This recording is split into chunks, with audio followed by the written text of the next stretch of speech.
Good morning students. मैं हूं doctor अर्चना वशिष्ठ और हम पिछले वीडियोस में हमने पढ़ा एल्गी के बारे में। आज हम पढ़ेंगे thallus organisation on in algae, शैवालों में थैलस संगठन। तो जैसा कि हमने पिछली क्लासेस में पढ़ा है कि एल्गी का जो शरीर है उसको हम थैलॉइड प्लांट बॉडी कहते हैं या थैलस कहते हैं। थैलस ऐसे प्लांट को बॉडी को कहते हैं जिसमें अनडिफरेंशिएटेड प्लांट बॉडी होती है। अनडिफरेंशिएटेड, अविभेदित, यानी जड़ तना पत्ती में विभेदित नहीं होती है, उसको थैलस कहते हैं। तो ये जो थैलस है, जड़ तना पत्ती नहीं होती, तो किस प्रकार का इनका शरीर होता है, पादप शरीर किस प्रकार का होता है, वो हम पढ़ेंगे। शैवालों के थैलस, विभिन्न प्रकार के थैलस। तो मोटे तौर से दो भागों में हम बांट सकते हैं थैलस को, यूनिसेल्यूलर एंड मल्टीसेल्यूलर। तो यूनिसेल्यूलर, जैसे यूनिसेल्यूलर भी कई प्रकार के हो सकते हैं। एक कोशिकीय जो थैलस हैं वो सारे एल्गी के जो ग्रुप्स हैं उन सभी में ये पाए जाते हैं। अब सभी एल्गी के ग्रुप मतलब जैसे red algae, brown algae, green algae, या डाइटम्स, डाइनोफाइसी, क्लोरोफाइसी, क्राइसोफाइसी, जेंथोफाइसी, इस तरह से ये बहुत सारे ग्रुप्स हैं। आगे हम अगला चैप्टर पढ़ेंगे तब उसमें क्लासिफिकेशन के बारे में पढ़ेंगे, तब आप सब इनके बारे में जानोगे। वैसे आप स्कूल में भी पढ़ चुके हो, इन सब के नाम आपने सुने हुए हैं, डिफरेंट ग्रुप्स ऑफ एल्गी के। तो ये जो सभी जो क्लासेस हैं एल्गी की, उनमें ये एक कोशिकीय स्वभाव पाए जाते हैं। केवल कैरोफाइसी और फियोफाइसी में नहीं पाए जाते। तो कैरोफाइसी और फियोफाइसी को छोड़कर सभी ग्रुप में एक कोशिकीय स्वभाव, एक कोशिकीय थैलस पाया जाता है। तो इनको हम तीन भागों में बांट सकते हैं। ये तीन प्रकार के हो सकते हैं, राइजोपोडियल या अमीबॉइड हो सकते हैं, या अचल नॉन मोटाइल कोकॉइड स्वरूप हो सकता है इनका, या कशाभिकीय या चल फ्लैजिलेटेड या मोटाइल स्वरूप हो सकता है। अमीबीय या राइजोपोडियल स्वरूप, इन शैवालों में कोशिका भित्ति का अभाव होता है तथा स्यूडोपोडिया के समान साइटोप्लाज्मिक प्रोजेक्शंस होते हैं। जैसे कि अमीबा में स्यूडोपोडिया होते हैं, स्यूडोपोडिया की वजह से वो गति करता है। तो ऐसे ही यहाँ स्यूडोपोडिया की जगह राइजोपोडिया होते हैं। राइजोपोडिया मतलब राइजो मीन्स रूट, तो ये रूट की तरह से जैसे राइजोइड्स होते हैं ऐसे रूट का ये काम करते हैं, और राइजोपोडिया होते हैं, इनके द्वारा ये गति करते हैं। जैसे जड़ें चल जाती हैं ना पेड़ की, इधर इधर चली गई, दूर दूर तक चली जाती हैं, और वो जल लवण का अवशोषण करती हैं। तो जड़ों का काम क्या होता है? जल लवण का अवशोषण करना। और स्यूडोपोडिया जो होते हैं, जैसे अमीबा में होते हैं स्यूडोपोडिया, उनका काम क्या है? एनिमल का में जो पैर होते हैं उनका क्या काम होता है? चलना। चलते किस लिए? भोजन की तलाश में। तो भोजन की तलाश में वो चल के जाते हैं, एनिमल्स चलते हैं, और जो प्लांट्स हैं वो नहीं चलते हैं। यही तो फर्क होता है एनिमल्स और प्लांट्स में। तो एनिमल जो चलने वाले हैं और प्लांट्स नहीं चलने वाले, उसमें जड़ें होती हैं। तो ये जो प्रिमिटिव, अगर हम प्लांट्स की या यूनिसेल्यूलर प्लांट्स की हम बात करें, तो इसमें यहाँ पे चलने की जगह राइजोपोडिया होते हैं। तो ये साइटोप्लाज्मिक प्रोजेक्शन होते हैं। ये क्राइसोफाइसी, जेंथोफाइसी और डाइनोफाइसी में पाए जाते हैं, जैसे क्रिस अमीबा, राइजोक्लोरिस आदि। ये आप ये देख रहे हो, इस तरह से ये प्रोजेक्शंस हैं। किसी में लंबे लंबे प्रोजेक्शन हैं या छोटे प्रोजेक्शंस हैं। क्रिस अमीबा में ये छोटे हैं प्रोजेक्शंस, अमीबा जैसे ही हैं, और राइजोक्लोरिस में बड़े बड़े हैं, राइजोइड जैसे थोड़े से इस तरह के हैं, इसलिए इसका नाम राइजोक्लोरिस है। अचल या कोकॉइड, नॉन मोटाइल या कोकॉइड, तो इनको नॉन मोटाइल से अलग करा है। ये अमीबॉइड है, राइजोपोडियल है, इसमें स्यूडोपोडिया, पोडिया मतलब पैर, तो इसमें थोड़े से पैर ये होते हैं इस तरह से। और ये है नॉन मोटाइल कोकॉइड, बिल्कुल गोल होंगे या इस तरह से लंबे होंगे या ऐसे स्पाइरल होंगे। ये है क्लोरेला, गोल। ये है पिनुलेरिया, डाइटम है, ये लंबा है, इलोंगेटेड, और ये स्प्रिंग की तरह से स्पाइरुलिना है। ये भी यूनिसेल्यूलर कोशिकाएं हैं जो कि क्लोरोफाइसी, क्राइसोफाइसी, साइनोफाइसी, बेसिलेरियोफाइसी के वर्ग में मिलते हैं। एग्जाम्पल क्लोरेला, क्राइसोस्फीरिया, सिनेकोकस, पिनुलेरिया, स्पाइरुलिना, पोर्फाइरिडियम, ये सब एक कोशिकीय अचल शैवाल के उदाहरण हैं। तीसरा प्रकार है एक कोशिकीय में कशाभिकी या चल, फ्लैजिलेटेड और मोटाइल स्वरूप। इन शैवालों में गति करने के लिए एक या दो कशाभिकाएं पाई जाती हैं। जैसे ये क्लेमाइडोमोनास है, क्लेमाइडोमोनास के शीर्ष पर ये दो कशाभिकाएं फ्लैजेला हैं, इनके द्वारा ये गति करता है। मोटाइल यूनिसेल्युलर एल्गी के एग्जाम्पल हैं क्लोरोफाइसी में क्राइसोफाइसी और जेंथोफाइसी में पाए जाते हैं, जैसे क्लेमाइडोमोनास, यूग्लिना, फैकस आदि। तो यूनिसेल्युलर एल्गी 3 प्रकार की है, मोटाइल, नॉन मोटाइल एंड राइजोपोडियल। फिर है बहुकोशिकीय थैलस, मल्टीसेल्युलर थैलस। कोशिकाओं के विन्यास एवं संगठन के आधार पर बहुकोशिकीय शैवालों को 5 भाग में बांटा जा सकता है।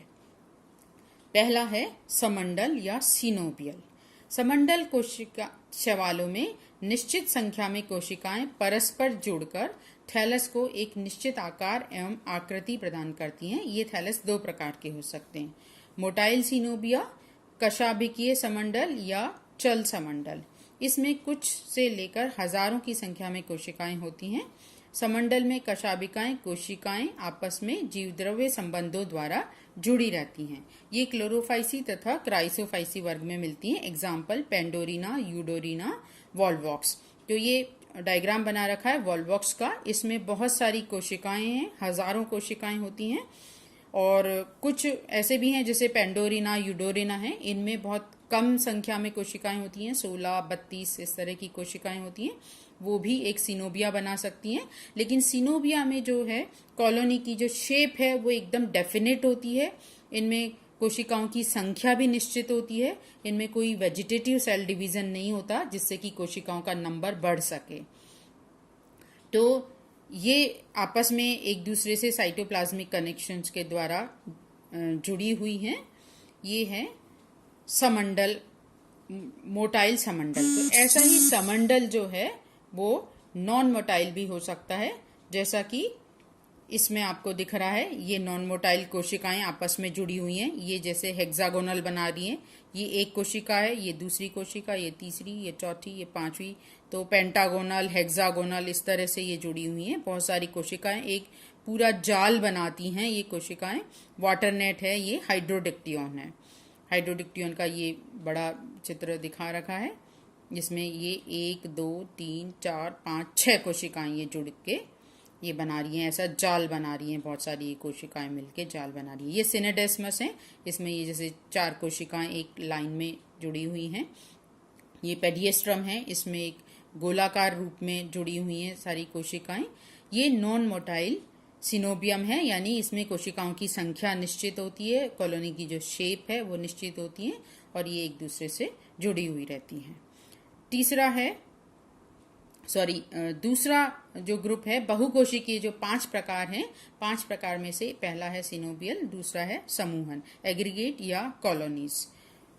तो इसको हम पहले नंबर पे भी डाल सकते हैं। पहले नंबर पे हम ये समूहन या एग्रीगेट रखें और दूसरे नंबर पे हम सिनोबियल को रखें, क्योंकि जो एग्रीगेट और कॉलोनी है ये ज़्यादा सिंपल तरीका है और ये थोड़ा एडवांस हो गया जो सिनोबियल है वो। तो एग्रीगेट और कॉलोनी जो होती है ये सिंपल कॉलोनी होती है।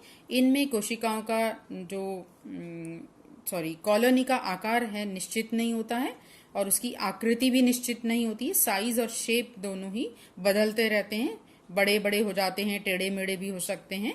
कोशिकाओं का विभाजन होता है, इसमें वेजिटेटिव विभाजन होता है, जिससे जो कोशिकाओं की जो संख्या है वो भी बदल जाती है। वृद्धि के साथ साथ कोशिकाओं की संख्या बढ़ जाती है, स्थिर नहीं रहती है, जैसा कि सिनोबियल में होता है। तो समंडल में ऐसा होता है। समंडल भी एक तरह की कॉलोनी है और एग्रीगेट भी एक तरह की कॉलोनी है, लेकिन ये एग्रीगेट है वो डेफिनेट कॉलोनी नहीं है, डेफिनेट शेप की नहीं है, जबकि समंडल है वो डेफिनेट शेप की कॉलोनी होती है। कॉलोनी या जो एग्रीगेट्स हैं ये भी फिर 3 प्रकार के होते हैं। जैसे हमने सिनोबियम में देखा 2 प्रकार के हैं, नॉन मोटाइल और मोटाइल, ऐसे ही एग्रीगेट भी 3 प्रकार के हैं, palmelloid colony, dendroid colony and rhizopodial colony. Palmelloid colony में पामेला स्वभाव में अनेक कोशिकाएं श्लेष्मिक मैट्रिक्स में धंसी रहती हैं। प्रत्येक कोशिका कार्यकीय रूप से एक दूसरे से स्वतंत्र होती है। जैसे ये एक है म्यूसिलेज है, इस म्यूसिलेज में जैसे एक कोशिका थी, ये एक कोशिकीय एल्गी है और उसमें विभाजन हुआ 2 हो गई, इस और उसी पेरेंट का जो म्यूसिलेज है उसी के अंदर धंसी हुई है ये, फिर और कोशिकाएं विभाजित हो गई और उसी म्यूसिलेज के अंदर धंसी हुई है। तो ऐसे बहुत सारी कोशिका में विभाजन होते रहते हैं और वो एक दूसरे से अलग नहीं होती हैं, म्यूसिलेज के द्वारा जुड़ी रहती हैं।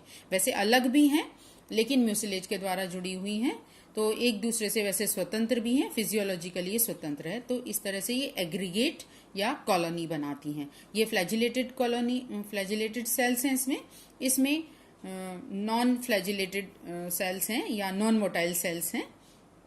ये माइक्रोसिस्टिस है, साइनोफाइसी का मेंबर है। डेंड्रॉइड फैमिली, डेंड्रॉइड कॉलोनी, वृक्षाभ स्वरूप।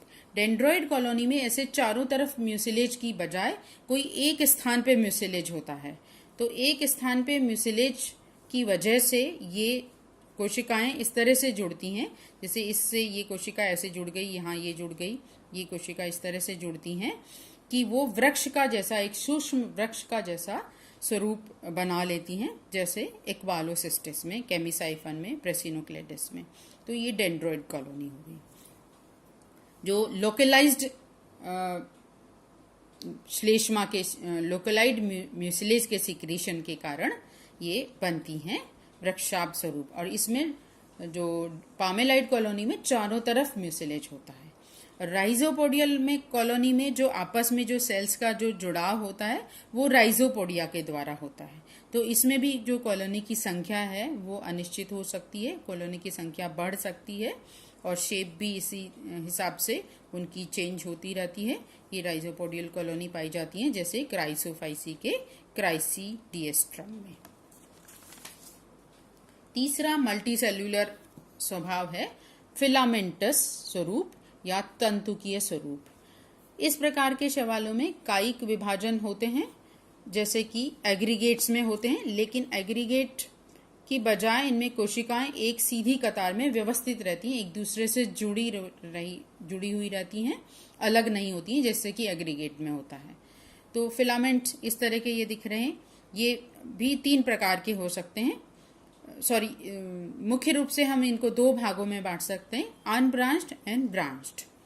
फिर ब्रांच को हम और आगे भागों में डिवाइड करेंगे। तो या हम डायरेक्ट ही इनको अलग अलग ऐसे बांट सकते हैं, अनब्रांच, सिंपल ब्रांच, हेटेरोट्राइकस ब्रांच, इस तरह से।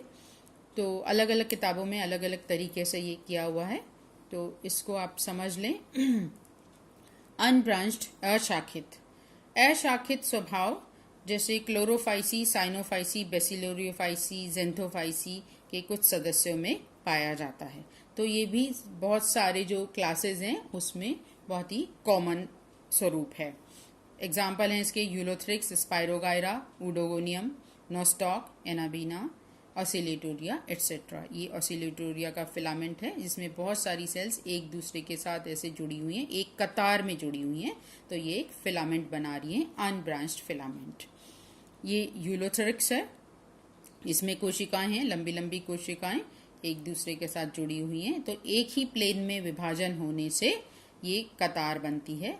ये स्पाइरोगायरा है, इसमें लंबी लंबी कोशिकाएं हैं, ये स्पाइरल, इसमें क्लोरोप्लास्ट है सेल के अंदर। ये नोस्टॉक है, नोस्टॉक में गोल गोल कोशिकाएं, मोती जैसी कोशिकाएं एक पूरा एक साथ जुड़ के माला जैसा एक तंतु बना रही हैं। ये कॉलोनी है, इस कॉलोनी के अंदर बहुत सारे तंतु होते हैं। तो ये जो अशाखित तंतु हैं वो फ्री फ्लोटिंग भी हो सकते हैं, अटैच्ड भी हो सकते हैं, या कोई इसमें कॉलोनी के अंदर भी हो सकते हैं, लेकिन अशाखित तंतु हैं ये। शाखित तंतु। शाखित तंतु में थैलस 3 प्रकार के हो सकते हैं। सिंपल ब्रांचिंग, ऐसे थैलस आधार से बेसल डिस्क द्वारा जुड़े रहते हैं और पट के निचले भाग से पार्श्व ऊर्ध्व ऊर्ध्वाधर लेटरल आउटग्रोथ एवं पट निर्माण की क्रिया से शाखाएं उत्पन्न होती है। जैसे ये एक तंतु है, उस तंतु की जैसे कोई एक सेल है, उसमें इसका जो पट है, पट से के नीचे से एक आउटग्रोथ निकलती है और फिर यहाँ पे सेप्टम बन जाता है, तो इस तरह से ब्रांच बन जाती है। तो ये क्लेडोफोरा है, ये इसका चित्र बनाया है। क्लेडोफोरा में ये ब्रांचिंग है, फिर इसमें से यहाँ से पट के नीचे से फिर आउटग्रोथ निकली और फिर ये ब्रांच बन जाएगी। हिट्रोट्राइकस ब्रांचिंग या विषम तंतु की, तो विषम तंतु की हिट्रोट्राइकस मतलब दो प्रकार की ब्रांचेस होती हैं। Hetero means different, tricho means filament. तो डिफरेंट टाइप के फिलामेंट्स इसमें होते हैं दो तरह के, जैसे इरेक्ट सिस्टम और प्रोस्ट्रेट सिस्टम। प्रोस्ट्रेट सिस्टम है, ये भूमि में चिपकाए रखता है उस एल्गी को, और या भूमि के चिपकाए रखेगा या भूमि के अंदर भी हो सकता है ये प्रोस्ट्रेट सिस्टम। और इरेक्ट सिस्टम वो भूमि से बाहर और इरेक्ट होता है, ऊर्ध्व होता है, जो कि फोटोसिंथेसिस का काम करता है। और प्रोस्ट्रेट सिस्टम है वो मिट्टी में उसको चिपकाने का काम करता है, जल लवण अवशोषण वगैरह का काम करता है। लेकिन ये इनकी भी अलग अलग वेरिएशन हो सकते हैं कि किसी एल्गी में इरेक्ट सिस्टम प्रोस्ट्रेट सिस्टम दोनों बराबर हो सकते हैं, किसी में इरेक्ट सिस्टम बहुत अधिक विकसित होता है, प्रोस्ट्रेट बहुत कम विकसित होता है, किसी में प्रोस्ट्रेट बहुत ज्यादा विकसित होता है, इरेक्ट सिस्टम कम विकसित होता है। तो वो अलग अलग तरह का हो सकता है, लेकिन इसमें दो तरह के सिस्टम पाए जाते हैं, दो तरह की फिलामेंट्स पाए जाते हैं। एक तो हॉरिजॉन्टल होते हैं प्रोस्ट्रेट, और एक इरेक्ट होते हैं वर्टिकल सिस्टम होते हैं। जैसे फ्रेशेला में, कोलियोकीट में एक्टोकार्पस, पॉलीसाइफोनिया, ड्रेपार्लैंडिया, ये फ्रेशेला का डायग्राम है। तो ये इरेक्ट सिस्टम है जो कि फोटोसिंथेटिक है, और ये प्रोस्ट्रेट सिस्टम है, ये राइजोइड का काम करता है, जो कि नीचे की तरफ है, मिट्टी से लगा के रखता है प्लांट को। तीसरे तरह का जो फिलामेंट है, कई किताबों में इसको अलग भी रखते हैं, फिलामेंटस की बजाय अलग कैटेगरी बनाइए, स्यूडो पेरेनकाइमेटस। तो स्यूडो पेरेनकाइमेटस यानी आभासी मृदुतक है, मृदुतक का आभास देता है, ये मृदुतक है नहीं। जैसे ये डायग्राम में आपको दिख रहा है, ऐसे लग रहा है कि एक डिस्क है जो कि पेरेनकाइमेटस डिस्क है, लेकिन ये पेरेनकाइमा नहीं है, ये अलग अलग फिलामेंट्स हैं। ये फिलामेंट, ये फिलामेंट, ये अलग अलग फिलामेंट हैं, ब्रांचिंग भी हो रही है यहाँ फिलामेंट में, और ये सारे फिलामेंट जो हैं एक दूसरे से ऐसे सटे हुए हैं कि एक ऐसे डिस्क बना दी है, और या ये कुशन भी बना सकते हैं, गद्दीदार स्ट्रक्चर भी बना सकते हैं। लेकिन इनका जो डिवीजन का जो तरीका है वो फिलामेंट की तरह ही होता है, इसलिए हम इसको पेरेनकाइमेटस नहीं कह सकते, क्योंकि पेरेनकाइमेटस में कई प्लेन में डिवीजन्स होते हैं, जबकि फिलामेंटस जो स्वरूप है उसमें एक ही प्लेन में डिवीजन होते हैं और उससे फिलामेंट बनता है।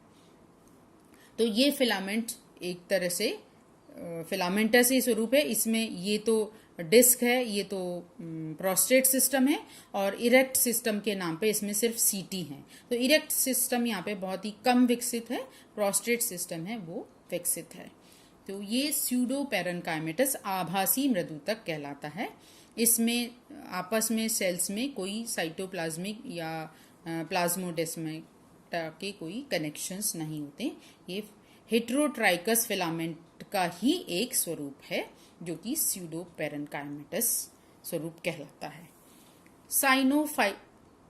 साइफोनेशियस फॉर्म या नलिकाकार स्वरूप, चौथा जो रूप है मल्टी सेल्यूलर एल्गी का थैलस में, ये है साइफोनेशियस। इसमें ये भी एक मल्टी सेल्यूलर होता है, दिखने में ये ऐसा एक साइफन या एक नलिका, एक ट्यूब दिखती है, जबकि ये एक सेल नहीं है, जबकि बहुत सारी सेल्स हैं। मल्टी सेल्यूलर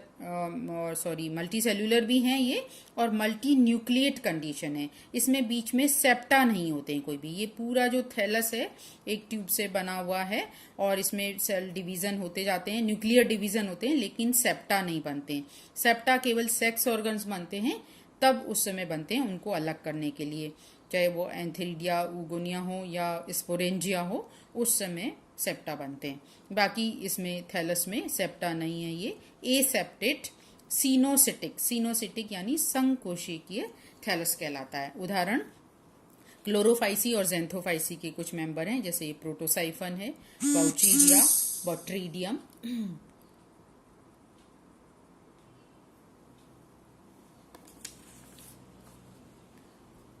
पांचवा स्वरूप है मल्टी सेल्यूलर ऑर्गेनाइजेशन में, थैलस ऑर्गेनाइजेशन का जो मल्टी सेल्यूलर स्वरूप है वो है पेरेनकाइमेटस, मृदुतकीय स्वरूप।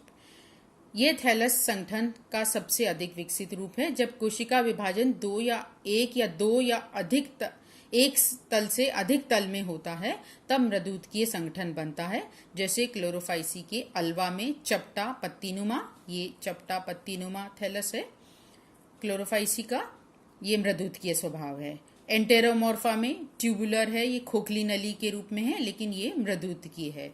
और ऐसे ही ये जो फियोफाइसी है, फियोफाइसी में लेमिनेरिया है, मैक्रोसिस्टिस है और बहुत सारी एल्गी हैं जिनको हम जाइंट कैल्प भी कहते हैं। बहुत विशालकाय एल्गी जो समुद्र में पाई जाती हैं फियोफाइसी के मेंबर्स हैं। और बहुत सारी रोडोफाइसी के मेंबर हैं, वो भी बड़ी बड़ी होती हैं, समुद्र में होती हैं, जटिल उनमें पेरेनकाइमा होता है। तो ये फियोफाइसी और रोडोफाइसी में तो बहुत ही कॉमन है मृदुतकीय स्वभाव, और कुछ क्लोरोफाइसी में भी पाया जाता है, जैसे कि ये अल्वा है, उसमें मृदुतकीय स्वभाव है। इसमें विभिन्न तलों में कोशिका विभाजन होते हैं और उससे ये पेरेनकाइमेटस फॉर्म बनती है। तो इस प्रकार हमने ये पढ़ा एल्गी में विभिन्न प्रकार के थैलस जो यूनिसेल्यूलर से लेके मल्टी सेल्यूलर तक हो सकते हैं। यूनिसेल्यूलर में 3 प्रकार के हो सकते हैं, अमीबॉइड यानी राइजोपोडियल, दूसरा नॉन मोटाइल कोकॉइड या फ्लैजिलेटेड। और जो मल्टी सेल्यूलर स्वरूप है, मल्टी सेल्यूलर स्वरूप में भी हमने देखा कई प्रकार के हो सकते हैं, जैसे कॉलोनी हो सकती है, या सिनोबियल हो सकता है, या फिलामेंटस हो सकता है, या ट्यूबुलर हो सकता है, साइफोनेशियस हो सकता है, या पेरेनकाइमेटस हो सकता है। Thank you.